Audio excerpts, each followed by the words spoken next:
O homem vem contando o tempo de inúmeras formas há milhares de anos.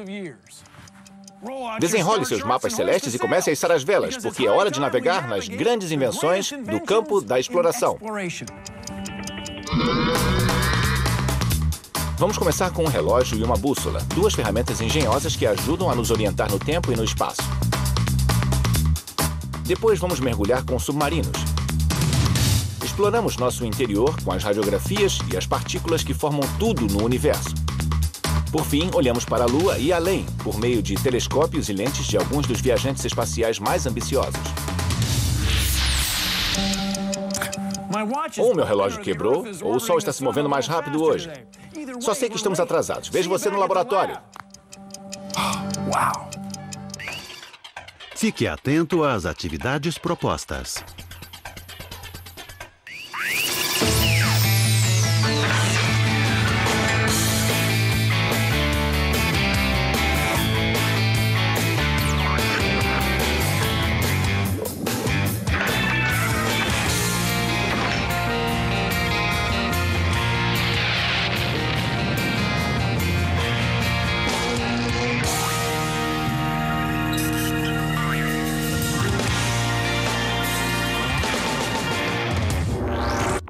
Ao assistir à primeira parte deste programa, reflita sobre as seguintes perguntas. Que impacto a invenção de aparelhos para marcar o tempo tiveram na história humana? Como os primeiros navegantes viajavam pelos mares?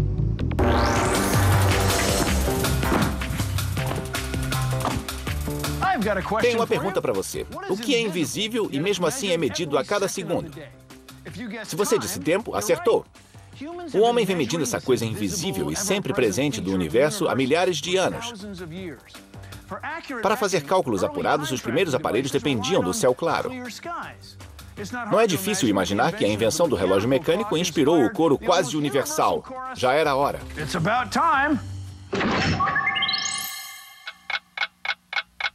Relógios contam o tempo. Nós os usamos diariamente. Na verdade, é difícil imaginar um mundo sem relógios.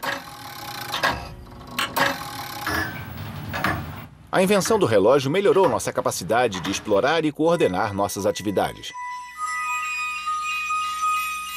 Ao sinal pelo horário de verão, 15 horas e 54 minutos em ponto.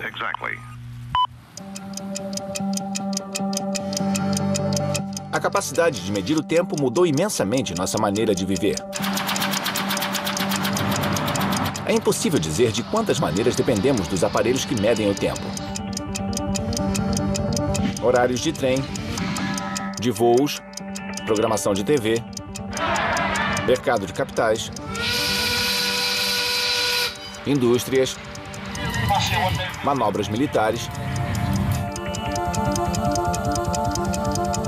eventos esportivos ou simplesmente ir ao cinema. Os relógios sincronizam o mundo e guiam nossas vidas. Relógio do Power Ranger.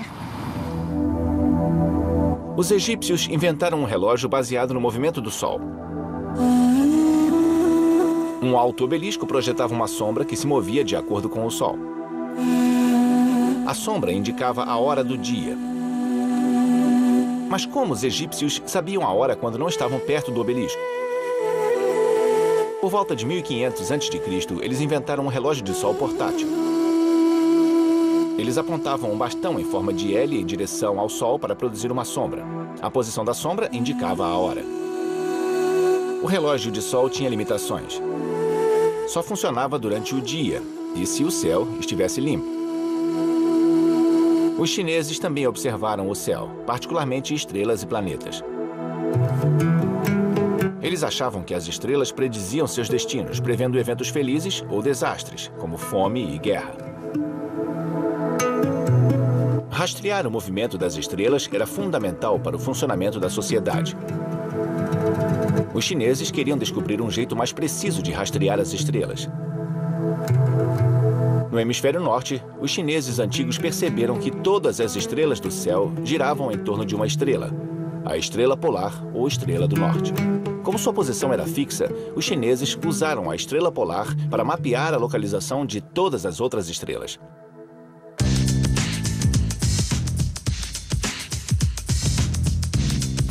Este método de localização de estrelas é chamado de sistema equatorial.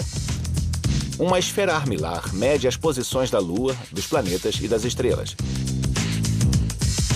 Os astrônomos chineses localizavam as estrelas e catalogavam sua posição contando marcas nos anéis rotativos. Esta ferramenta, criada para mapear o céu, inspirou a invenção do que nos permite organizar nossas vidas em horas e minutos.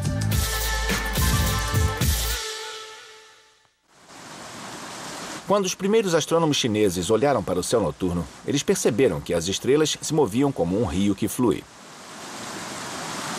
Esta associação os levou a usar água para mover máquinas que imitavam o movimento das estrelas. Mas eles enfrentaram um desafio: fazer o mecanismo operar de forma precisa.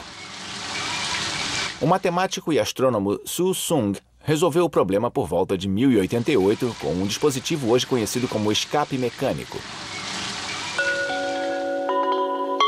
No relógio armilar de Su Sung, um fluxo de água girava uma grande roda dentada provida de copos. À medida que o peso da água forçava um copo para baixo, a roda se movia um dente por vez. Embora usado inicialmente como uma obra astronômica, os princípios da máquina de Su Sung se tornaram a base do relógio mecânico moderno. Após poucas centenas de anos, os chineses abandonaram a tecnologia de Su Sung. No entanto, muito mais tarde, os ocidentais fizeram relógios usando pesos e molas no lugar de escapes movidos por água. Os relógios de pesos apareceram na Europa na década de 1300. Inovações na contagem do tempo levaram a avanços revolucionários na navegação. Por volta de 1759, John Harrison desenhou e construiu o primeiro relógio que funcionava com precisão no mar. Com o relógio marítimo, os marinheiros sabiam em que longitude estavam ao comparar o horário de sua localização com o horário de outro lugar. Os navegadores usavam o relógio marítimo para determinar longitude em longas distâncias, já que ele mantinha o horário do ponto de partida. Os navegadores não precisavam se contentar com uma ideia vaga de sua longitude baseada no ângulo do Sol no céu. Também chamado de cronômetro, o relógio marítimo aperfeiçoou tanto a navegação que conseguiu estimular a viagem marítima e o comércio. A medição precisa do tempo melhorou incrivelmente desde os antigos relógios chineses e egípcios. O tipo mais comum é o relógio de Césio. Com o relógio do observatório, ao sinal, ele usa a frequência de ressonância de um feixe de átomos de césio que, como qualquer átomo, absorvem e emitem energia a intervalos regulares. Os átomos de césio fazem isso 9.192.631.770 vezes por segundo. Esta é a frequência de ressonância do césio. No relógio atômico, os átomos de césio passam por um campo magnético e sua frequência de ressonância controla um cristal de quartzo que oscila ou se move para frente e para trás em mais de 9 bilhões de ciclos por segundo. Os átomos de césio conseguem manter a frequência do quartzo mais precisa do que qualquer relógio já inventado. O sinal da hora padrão resultante é emitido por satélites em órbita. Navios da Marinha, a NASA e empresas privadas dependem deste sinal para a navegação global. 3, 2, 1. Ignição para o lançamento da Atlantis em missão para estudar o planeta Terra.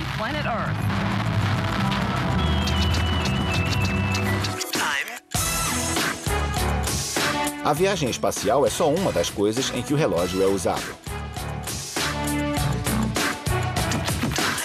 A divisão do tempo em unidades regulares e previsíveis é fundamental para o funcionamento e o avanço da sociedade. Quanto mais avançamos na contagem precisa do tempo, maiores as possibilidades de se aventurar e explorar nosso mundo e o universo.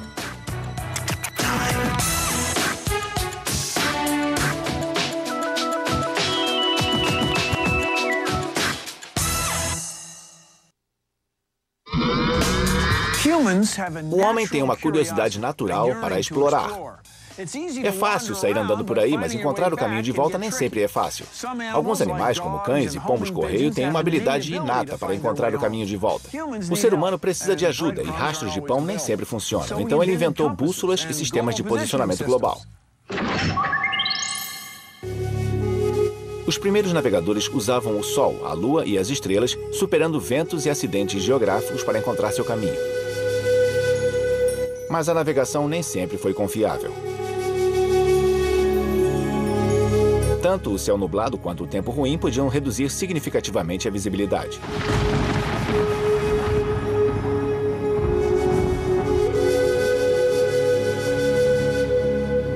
Uma invenção facilitou incrivelmente a exploração da terra e do mar.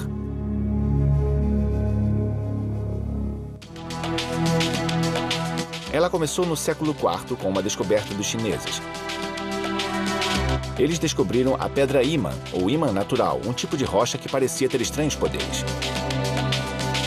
Esta rocha misteriosa atraía o ferro com uma força invisível. Rodando livremente, a pedra se alinhava com o campo magnético da Terra na direção norte-sul. Esta pedra ímã também é chamada de magnetita. As primeiras bússolas eram feitas com esta pedra.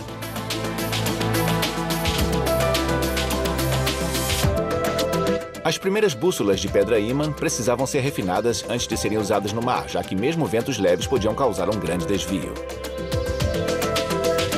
Inventores resolveram o problema transferindo o poder magnético da pedra ímã para uma pequena agulha de ferro, esfregando uma na outra. A agulha magnetizada suspensa criou o mesmo efeito encontrado nas bússolas modernas. Acredita-se que Marco Polo tenha trazido a bússola da China para a Europa.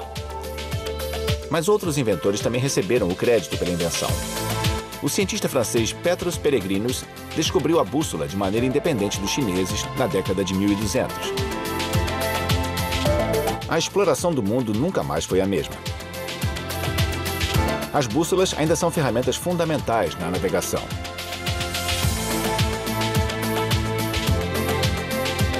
Mas recentemente elas foram superadas por uma outra invenção, a mais precisa e confiável ferramenta de navegação já inventada, o Sistema de Posicionamento Global, ou GPS.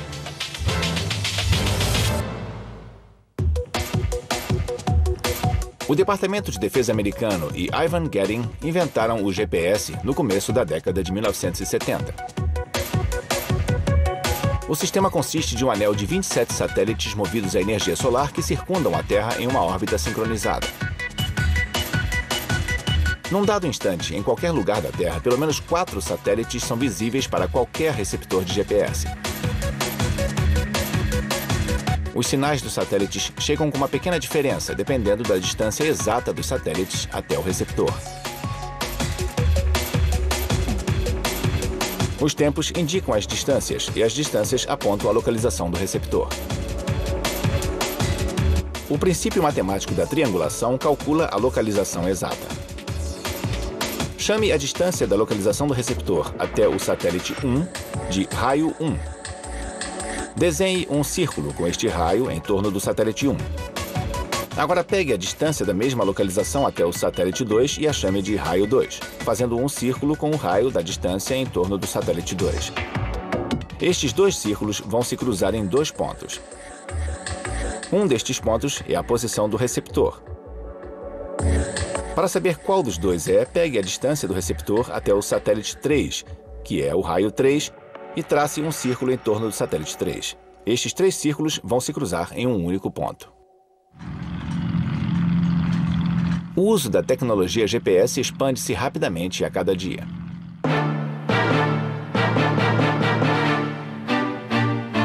Alguns carros têm equipamento de GPS que fala e ajuda a guiar os motoristas.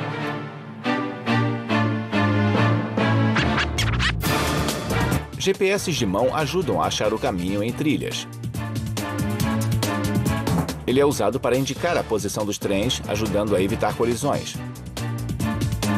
A tecnologia já encontrou um lugar até em coleiras de animais de estimação, já que ajuda a localizar cães perdidos. A União Europeia e a Agência Espacial Europeia estão lançando um novo sistema global de navegação chamado Galileu. Combinado com o sistema de posicionamento global americano, ele vai oferecer mais precisão do que o sistema atual. E também vai ter uma função de busca e resgate capaz de realizar operações de salvamento e fornecer sinais para usuários perdidos, indicando que a ajuda está a caminho.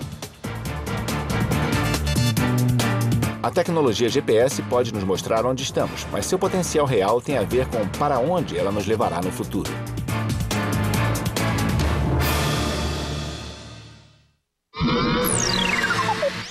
Construa uma bússola usando um ímã, uma agulha, uma rolha e um prato com água. Se você for um mamífero terrestre como eu, tem muito a aprender sobre o nosso planeta. Você deve ter ouvido que mais de 75% da Terra é coberta de água. Nossos oceanos estão repletos de paisagens maravilhosas e cheios de criaturas exóticas. Mas sem o submarino, nós nunca poderíamos ter mergulhado neles.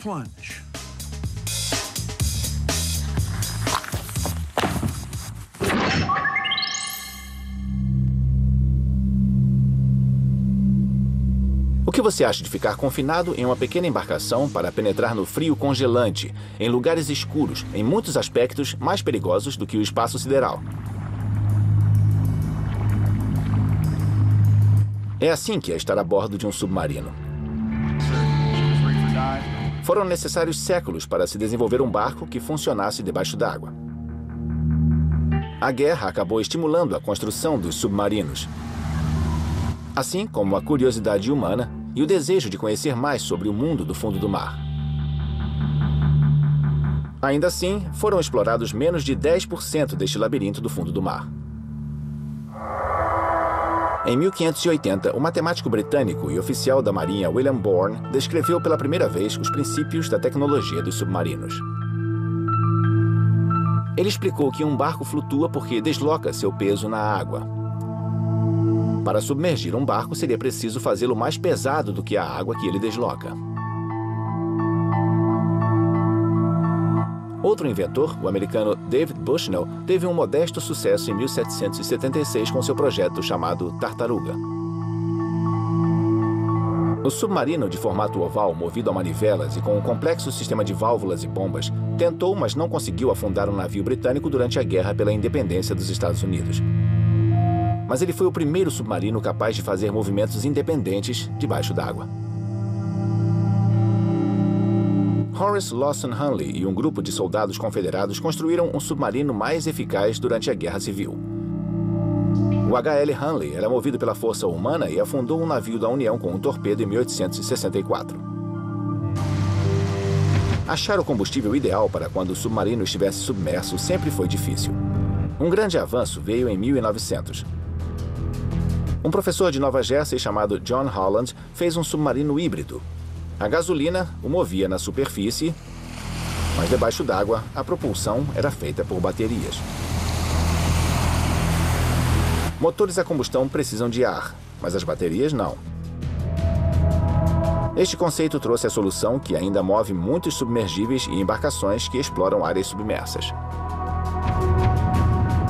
Uma das maiores inovações veio em 1954 com o submarino nuclear USS Nautilus. Assim como a bateria, o reator nuclear não precisa de ar para funcionar, mas as semelhanças acabam aí. O reator nuclear gera muito calor, que é usado para ferver água. O vapor d'água gira turbinas que movem o propulsor.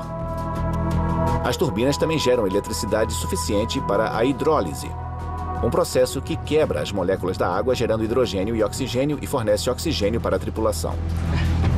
As turbinas ainda fornecem energia para os destiladores, que retiram o sal da água do mar e produzem água potável. O desenvolvimento do submarino aumentou a capacidade de explorar o fundo do mar. Em 1934, os americanos William Beebe e Otis Barton construíram um sino de mergulho para explorar as profundezas do oceano. Seu sino, também chamado batisfera, não recebia ar externo. Ele dependia de tanques de oxigênio e de substâncias químicas para absorver o dióxido de carbono. Anos mais tarde, Auguste Piccard inventou o batiscafo, uma embarcação de propulsão própria para a exploração de águas profundas. Ele subia e descia, mas não se movia facilmente. Em 1960, com o filho de Auguste Jacques Picard e Don Walsh a bordo, o batiscafo Trieste explorou a parte mais profunda dos oceanos, as Fossas Marianas. Estes dois homens ainda detêm o recorde de mergulho mais profundo. Ao contrário da batisfera e do batiscafo, que só iam para cima e para baixo, o Alvin e outros submergíveis modernos de pesquisa são bem ágeis. A esfera de titânio do Alvin suporta com segurança profundidades de até 4.500 metros. Seus braços hidráulicos de robô permitem que seus controladores peguem objetos que estejam fora da embarcação. Os cientistas a bordo do Alvin exploraram os destroços do Titanic pela primeira vez em 1986. Eles viram os restos do luxuoso navio afundado em 1912 e conseguiram saber mais a respeito das causas do desastre. No entanto, as extremas dificuldades dos mergulhos em águas profundas tornam a construção e operação de submergíveis como o Alvin muito caras. Os inventores ainda procuram novos meios de explorar o oceano. No passado, o homem navegou os oceanos para descobrir novas terras. Hoje, com submarinos e outros submersíveis, ele pode descobrir tudo que esse rico e quase desconhecido mundo tem a oferecer.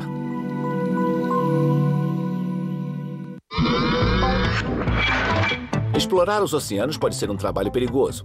É por isso que uma inventora da Universidade de Princeton desenvolveu um submarino para fazer o trabalho.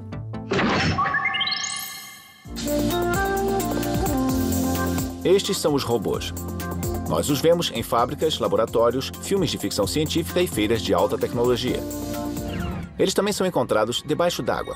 Esses robôs subaquáticos são especiais porque, sem supervisão humana direta, eles nadam em cardumes como peixes. O desenvolvimento destes robôs começou em 1994, quando a engenheira e professora de Princeton, Naomi Eric Leonard, começou a mapear padrões de cardumes de peixes. Ela usou a informação para construir robôs submarinos que se movem em grupos pelo oceano para coletar dados. Os robôs fornecem dados de temperatura, salinidade, nutrientes e correntes. Aplicando essas descobertas, Naomi programou seus robôs submarinos para se mover numa série de padrões retangulares. Quando eles ficam muito próximos um do outro, gravam medidas que se sobrepõem. Então, ela programou os robôs para detectar e ajustar as distâncias entre eles automaticamente. Eles enviam informações para salas de controle, onde os cientistas podem monitorar e alterar seu movimento. Embora os robôs submarinos sejam controlados pelos cientistas, eles também podem se mover sozinhos. A professora Naomi os projetou para responder a situações reais e virtuais, de forma que eles possam mudar de direção sem comando humano.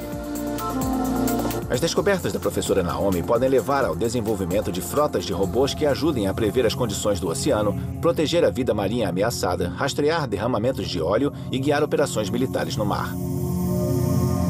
Em 2004, Naomi Leonard recebeu um prêmio MacArthur, também conhecido como Prêmio dos Gênios, pela sua pesquisa revolucionária.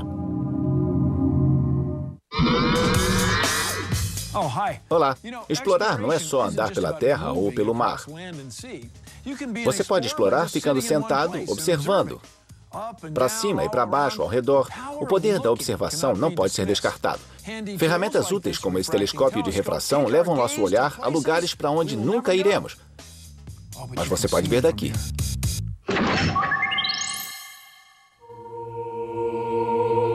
Com um telescópio, você pode observar planetas e estrelas, procurar outros mundos, estudar as forças que moldam as galáxias e procurar pistas de como o universo começou. As origens do telescópio são incertas, mas acredita-se que o fabricante de óculos holandês Hans Lippershey inventou o instrumento em 1608. Os primeiros telescópios eram compostos por lentes convexas, curvadas para fora, e lentes côncavas, curvadas para dentro. A novidade da invenção se espalhou rapidamente pela Europa, chegando ao notável cientista italiano Galileo Galilei. Galileu imediatamente construiu um. Pelo processo de tentativa e erro, ele agrupou lentes com uma variedade de formas e distâncias entre elas. O importante é que Galileu utilizou o telescópio para melhorar seus conhecimentos sobre astronomia. Galileu descobriu que a Lua não era uma esfera branca perfeitamente lisa. Em janeiro de 1610, ele observou luas em torno de Júpiter. Em suas anotações, Galileu mapeou as diferentes posições das luas que se moviam ao redor de Júpiter. Com isso, Galileu provou a hipótese que mostrava que o Sol, e não a Terra, estava no centro de nosso sistema planetário. O próximo grande avanço na astronomia veio quando Isaac Newton descobriu uma forma de tornar os telescópios mais potentes.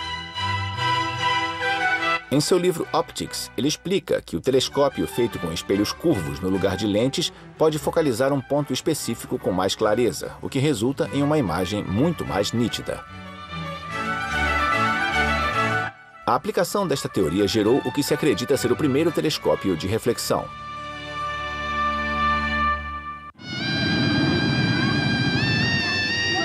O homem sempre foi fascinado pela astronomia.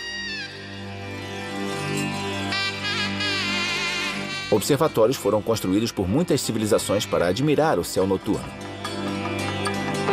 Este observatório em Jaipur, na Índia, foi construído na década de 1700.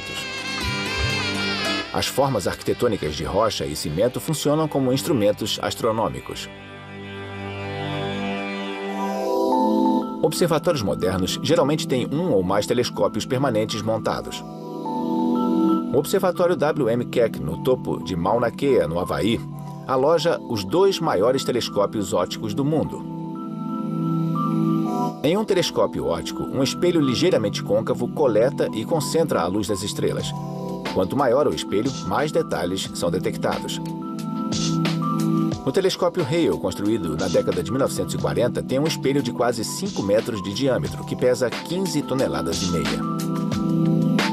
O problema de telescópios grandes era que o espelho podia ceder ao próprio peso, perdendo a capacidade de manter o foco. O astrofísico Jerry Nelson resolveu este problema.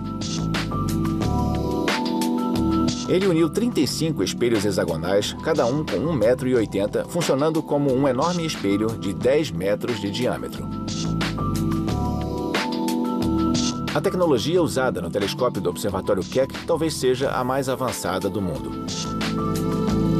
Mas como ele está situado na atmosfera da Terra, sua visão do espaço fica parcialmente obscurecida. Isso levou a NASA a construir e colocar em órbita o telescópio espacial Hubble. Toda semana, o Hubble coleta cerca de 120 gigabytes de dados e os envia à Terra para análise. Na década de 1960, o Centro de Voo Espacial Marshall da NASA conquistou a façanha de colocar um telescópio no espaço.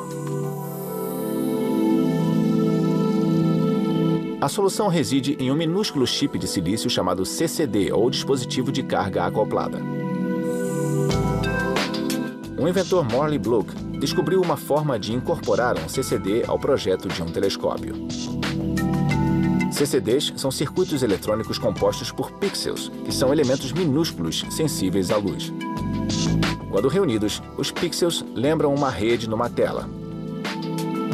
O primeiro CCD do telescópio espacial Hubble tinha 800 linhas de 800 pixels cada. Extremamente sensível à suave luz das galáxias distantes, esses detectores podem captar uma luz 1 bilhão de vezes mais fraca do que a que o olho nu pode ver. A tecnologia CCD instalada no Hubble tornou possível capturar imagens claras de objetos quase imperceptíveis, que não poderiam ser capturadas com um filme fotográfico convencional. A tecnologia do Hubble também gerou aplicações práticas. Ela foi usada em câmeras digitais, em câmeras filmadoras e em aparelhos de diagnóstico médico. Esta paciente está passando por um exame que utiliza um sistema de imagem digital equipado com tecnologia CCD. Ao contrário das radiografias, ele fornece imagens instantâneas ao radiologista. Os diagnósticos são mais rápidos e mais precisos. A tecnologia dos telescópios ampliou a visão humana em todas as direções, solucionando mistérios dos corpos celestes a milhões de quilômetros de distância e dos nossos próprios corpos aqui na Terra. Você já tem todas as informações. Chegou o momento de esclarecer as dúvidas. Debata os seguintes temas. Que impacto a invenção de dispositivos para marcar o tempo teve na história humana? Como os primeiros navegantes viajavam pelos mares? Agora, tente isto. Imagine que você é o líder de uma expedição de 6 meses à Antártica. Faça uma lista de tudo o que você vai precisar levar. Que instrumentos vão ajudá-lo durante esta viagem? Saiba mais sobre navegação conferindo estes websites. Enquanto você assiste à segunda parte deste programa, reflita sobre as seguintes perguntas. Como as invenções melhoram nossos sentidos? Que impacto a ciência dos foguetes causou à humanidade? Explorar a Terra, o mar e o céu nos ensinou muito sobre o nosso mundo. E explorar as fronteiras desconhecidas dentro do nosso corpo nos ensinou muito sobre nós mesmos. O desenvolvimento da tecnologia do raio-x é um grande avanço da ciência médica.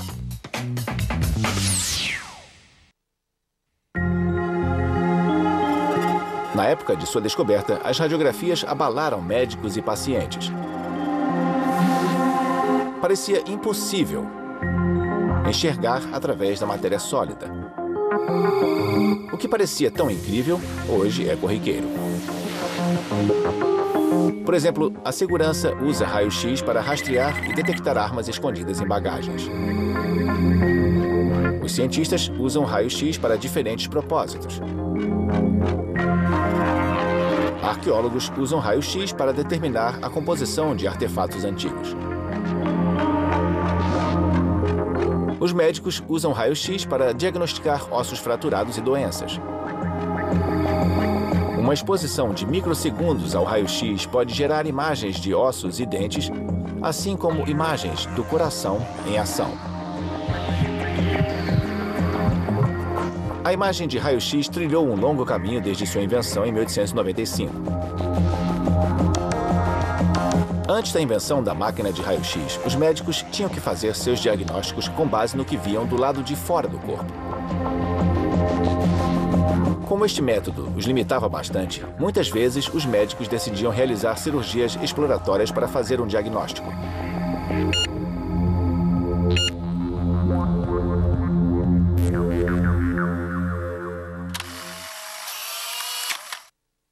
Em 1895, o físico Wilhelm Conrad Röntgen descobriu a radiação invisível.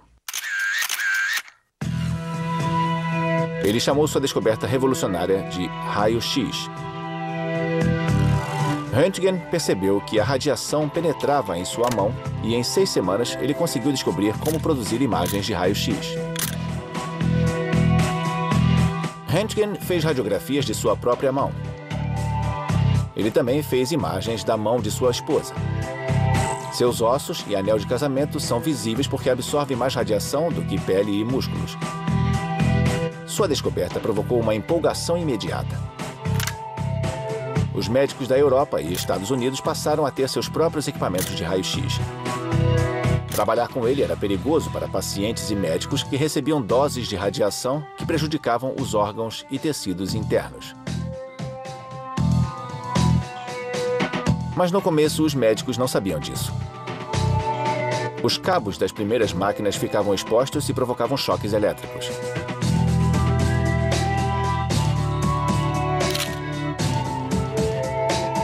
Revestir tubos e fios reduziu bastante os riscos. Mas os efeitos da radiação na saúde ainda oferecem um pequeno risco aos pacientes submetidos ao raio-x. A tomografia computadorizada, também chamada de exame de TC, é uma técnica de imagem mais potente e sensível do que o raio-x. Scanners de TC geram imagens claras e detalhadas de fatias de órgãos e estruturas do corpo. Deite-se aqui. Tão valiosa quanto o raio-x na medicina, outra ferramenta é ainda mais eficiente e não oferece nenhum risco. A ressonância magnética foi adotada para uso médico pela primeira vez na década de 1970. Durante uma ressonância magnética, o paciente deita-se em uma mesa e entra em um grande tubo magnético. O campo magnético dentro do tubo alinha os átomos de hidrogênio do corpo. Ou seja, os prótons e todos os átomos de hidrogênio ficam na mesma direção. Quando a máquina emite ondas de rádio, os átomos de hidrogênio entram em estado de alta energia. Quando cessam os sinais de rádio, os átomos voltam ao estado original de baixa energia, liberando energia no processo. Um computador detecta a energia liberada como pequenos sinais de rádio, que são usados para produzir a imagem do interior do corpo. A ressonância magnética fornece informações bem mais detalhadas do que as radiografias ou imagens por tomografia computadorizada. Mas o aparelho é mais caro e, por isso, é menos usado. Médicos e pesquisadores buscam novas formas de ver o interior do corpo humano por meio da ressonância magnética. Os cientistas podem ver o cérebro humano funcionando com esta tecnologia, fazendo imagens de mudanças que ocorrem quando a pessoa pensa, conversa, ouve, sonha ou imagina.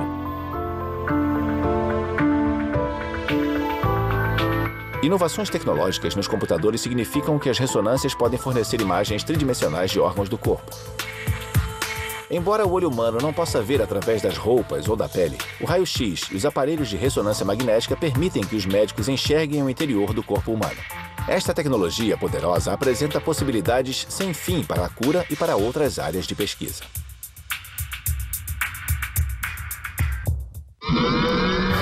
Alguma vez você pensou no significado de vida microscópica?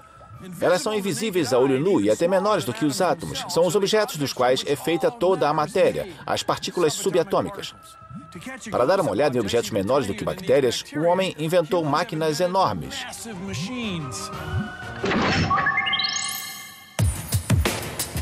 Estes físicos estão procurando os blocos de construção da natureza. Eles estão tentando solucionar o mistério da origem do universo, mergulhando fundo nos átomos. Ironicamente, para examinar as menores partículas, os objetos de que são feitos os átomos, são necessárias máquinas muito grandes. Esta máquina, chamada de colisor, acelera partículas quase à velocidade da luz. Um dos maiores colisores do mundo fica em um túnel circular com 27 quilômetros de circunferência, contornando a fronteira entre a França e a Suíça. A ciência dos colisores, ou aceleradores de partículas, começou com os experimentos de Ernest Rutherford, em 1919. Na década de 1950, a tecnologia teve um grande progresso. Para entender melhor como o colisor, às vezes chamado de esmagador de átomos, trabalha, devemos lembrar de uma descoberta de Einstein. A energia pode ser convertida em matéria. A teoria do Big Bang afirma que a origem do nosso universo se deu há cerca de 13 bilhões e 800 milhões de anos. Uma enorme quantidade de energia foi convertida em matéria, que continuou interagindo e mudando enquanto se espalhava, tornando-se finalmente a matéria que forma tudo, de plantas a planetas e, é claro, o homem. A matéria é feita de átomos, que são feitos de partículas elementares ainda menores. Para estudar as partículas elementares, os físicos precisam recriar as condições que ocorreram menos de 1 segundo após o Big Bang.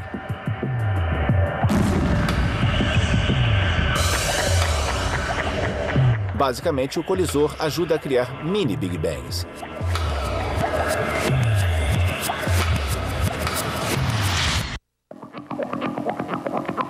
Veja como ele funciona. Os cientistas usam campos elétricos para arremessar dois tipos de partículas em um imenso anel em direções opostas. Eletroímãs extremamente fortes dirigem as partículas que se movem naturalmente em um círculo dentro de um campo magnético. A energia de ondas de rádio acelera as partículas. Quando as partículas colidem a altíssimas velocidades e níveis de energia, novas partículas se formam. É algo como bater uma maçã contra uma laranja e obter uvas e morangos. Estas novas partículas existem por apenas algumas frações de segundo. Detectores de partículas situados em torno da faixa circular gravam os dados das novas partículas. Usando esta tecnologia, os físicos conseguiram informações fundamentais da constituição do próton e do que mantém o núcleo íntegro. Eles também procuram novos tipos de forças em partículas. Mas aceleradores de partículas fizeram mais do que satisfazer a curiosidade dos físicos. Esta tecnologia levou a outras invenções que têm utilidades práticas em todo o mundo. Uma das invenções resultantes envolve imagens de diagnóstico médico.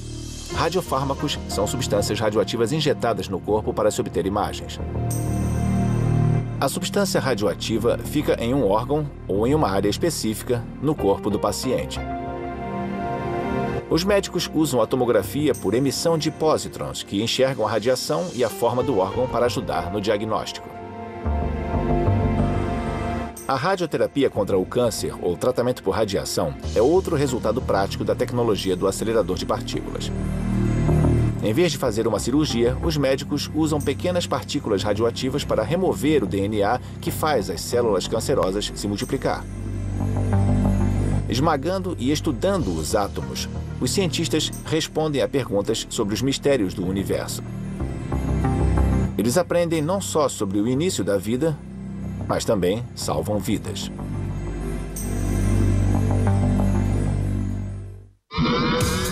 Ah, o espaço.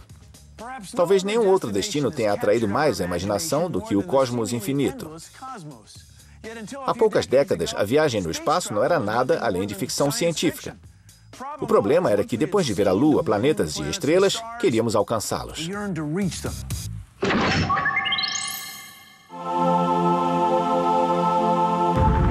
Desde o lançamento do primeiro foguete moderno, a viagem no espaço impulsionou avanços técnicos e científicos. Por mais de 25 anos, o ônibus espacial tem dado grandes contribuições em áreas como astronomia, engenharia, ciências naturais e pesquisa médica. Desde seu primeiro lançamento em 1981, centenas de homens e mulheres viajaram no espaço a bordo do ônibus espacial.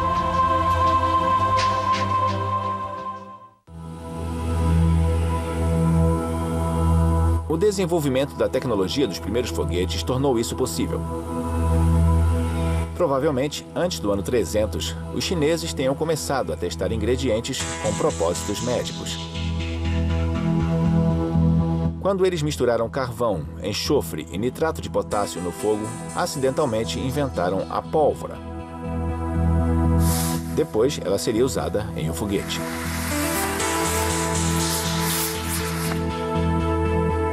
No final da década de 1600, Isaac Newton expôs o princípio fundamental do movimento do foguete. A terceira lei de Newton diz que a toda ação corresponde uma reação igual e contrária. Quando o ar sai de uma bexiga, por exemplo, a reação para o lado oposto empurra o balão para cima. Em 1926, o cientista americano Robert Goddard construiu e testou com sucesso o primeiro foguete de combustível líquido. Hoje ele é conhecido como o pai da ciência dos foguetes. O engenheiro alemão Wernher von Braun alcançou outro marco na ciência dos foguetes com a invenção do míssil balístico V2. Usado pelos alemães nazistas para bombardear cidades da Europa durante a Segunda Guerra Mundial, o poderoso impulso do V2 fez dele o precursor dos foguetes modernos. Depois da guerra, von Braun ajudou a montar o programa espacial americano. Em 1957, a União Soviética lançou com sucesso um satélite em órbita. Este evento deu início à obsessão pela viagem espacial dos Estados Unidos, o que acabou criando uma corrida espacial entre os dois países. Em 1961, os soviéticos surpreenderam o mundo novamente, colocando no espaço o primeiro foguete tripulado por um humano. Poucas semanas depois, os Estados Unidos lançaram o astronauta Alan Shepard no espaço. Seu voo a bordo da cápsula Mercury Freedom 7 durou 15 minutos.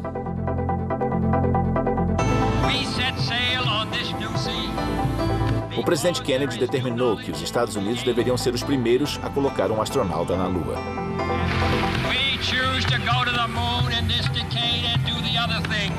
Not because they are easy, but because they are hard.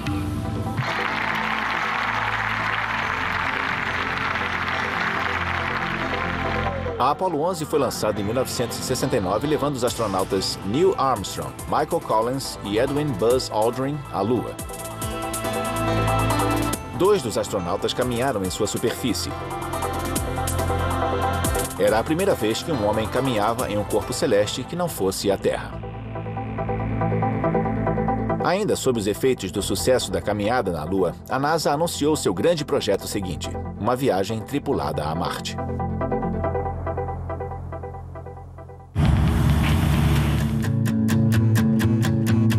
Como primeiro passo, eles precisavam de uma nave que pudesse lançar em órbita 2.000 toneladas a 240 quilômetros de altura e que pudesse manobrar e sustentar a tripulação por 2 semanas no ambiente espacial. Ela ainda teria que sobreviver à reentrada escaldante na atmosfera da Terra e ser reutilizada em outras missões. A NASA precisava de um ônibus espacial. Para o lançamento, o ônibus estava ligado a um enorme tanque de combustível externo. Ao lado dele, 2 foguetes propulsores, ou SRBs. Cada propulsor é um tubo de 45 metros de comprimento com combustível sólido. Os SRBs fornecem 80% da força necessária para levantar o ônibus de 2.000 toneladas da plataforma de lançamento.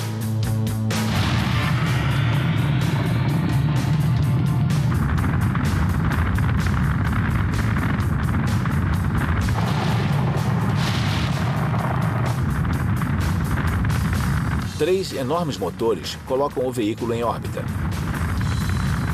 2 outros motores ajudam nas manobras no espaço. A fuselagem da popa, ou a parte traseira do ônibus, guarda a energia para a viagem de volta à Terra. Quando o ônibus decola, turbinas potentes sugam oxigênio líquido e hidrogênio líquido através dessas linhas propulsoras. Estes 2 combustíveis líquidos mantidos a centenas de graus abaixo de zero são combinados em uma câmara de combustão, onde explodem para produzir 178 mil quilos de empuxo, ou força propulsora. Para evitar que o calor danifique o motor, ele é resfriado com o hidrogênio líquido que flui ao seu redor.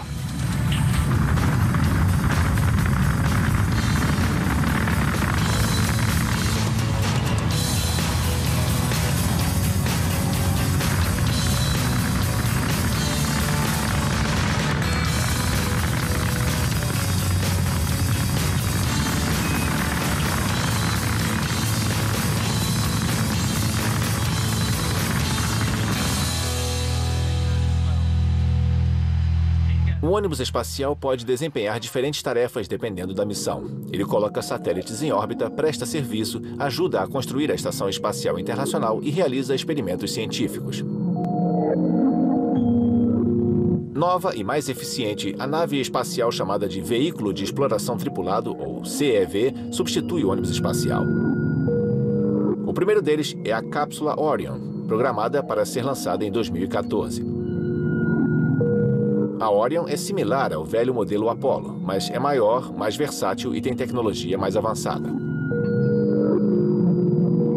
A NASA planeja usar a Orion para levar pessoas à Lua e depois a Marte. Como parte do projeto, os engenheiros trabalham para administrar os custos de cada lançamento. Lançar um ônibus espacial custa mais de 350 milhões de dólares. O ônibus espacial abriu caminho para muitas possibilidades, inclusive para o turismo espacial. Alguns poucos turistas milionários já vivenciaram o espaço, mas o perigo e o custo da viagem impedem o surgimento desta indústria.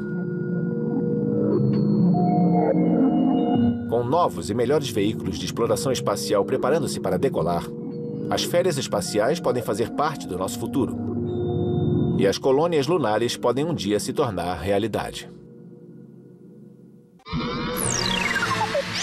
Que experiências você faria no laboratório de uma estação espacial?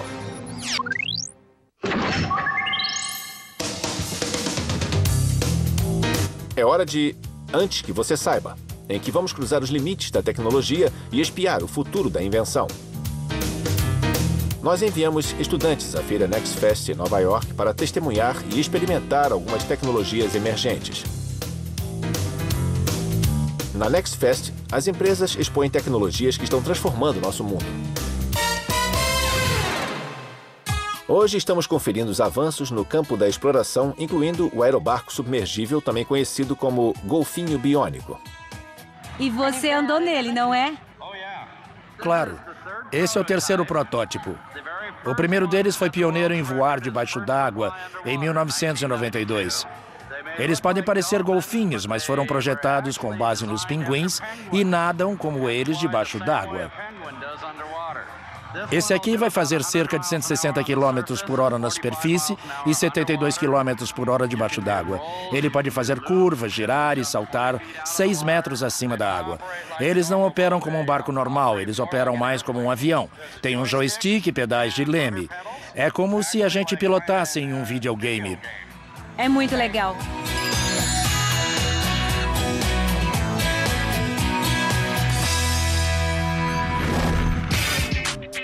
Da exploração do oceano, nossos alunos foram ver as novidades em trajes espaciais. Isso é um traje espacial feito de elástico que permite se movimentar e se locomover com mais facilidade. E não é preciso ter medo de furar, porque se tiver um buraco não tem... É o traje mais leve e mais flexível que existe. É ideal para a exploração geológica, para topar com rochas afiadas e escalar montanhas. Talvez daqui a 20 anos isso seja o que as pessoas vão usar para ir a Marte. A roupa é confortável na pele ou fica apertada? No espaço, o aperto do material contra o corpo é balanceado pelo fato de que o corpo tenta se expandir no vácuo. Então eles se equilibram e é perfeitamente confortável. Essa é uma boa pergunta.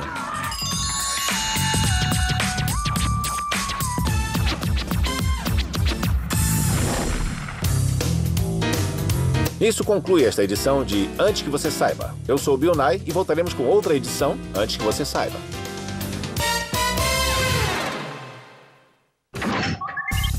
Você já tem todas as informações. Chegou o momento de esclarecer as dúvidas. Debata os seguintes temas. Como as invenções melhoram nossos sentidos? Que impacto a ciência dos foguetes causou à humanidade? Agora tente isto. Escreva uma carta para uma criança de 100 anos atrás falando de todos os avanços na pesquisa do último século. Inclua detalhes pessoais de como essas invenções influenciaram a sua vida. Esperamos que você tenha gostado desse Discover na Escola que explorou do mar ao espaço. Se você quiser saber mais sobre a história e o futuro da exploração, confira estes websites. Nossa insaciável curiosidade nos levou a explorar a nós mesmos, os lugares mais distantes do planeta e além. Aqui na Lua estou a meros 384 mil quilômetros da Terra. Isto é, 238 mil milhas, uns 4 milhões e 200 mil campos de futebol americano. De qualquer maneira, estou muito longe de casa. Ai, cuidado aí! Sem os avanços na exploração, teríamos que usar relógios bem pesados. E sem os avanços nos equipamentos de navegação, ficaríamos limitados a viajar somente com o tempo bom e durante o dia. Sem as modernas tecnologias de imagens, os médicos teriam que nos abrir toda vez que quisessem ver o que se passa em nosso corpo. Caramba! Os submarinos e os ônibus espaciais permitem que possamos respirar em ambientes que já foram considerados totalmente hostis. Para ser um verdadeiro explorador, basta abrir os olhos. A exploração começa olhando para o que está diante de você. É tarde, preciso começar a viagem de volta para casa. Espera aí! Posso não ser deste mundo, mas pegar um táxi na Lua é tão difícil quanto na Terra. Até mais! Versão brasileira Vox Mundi.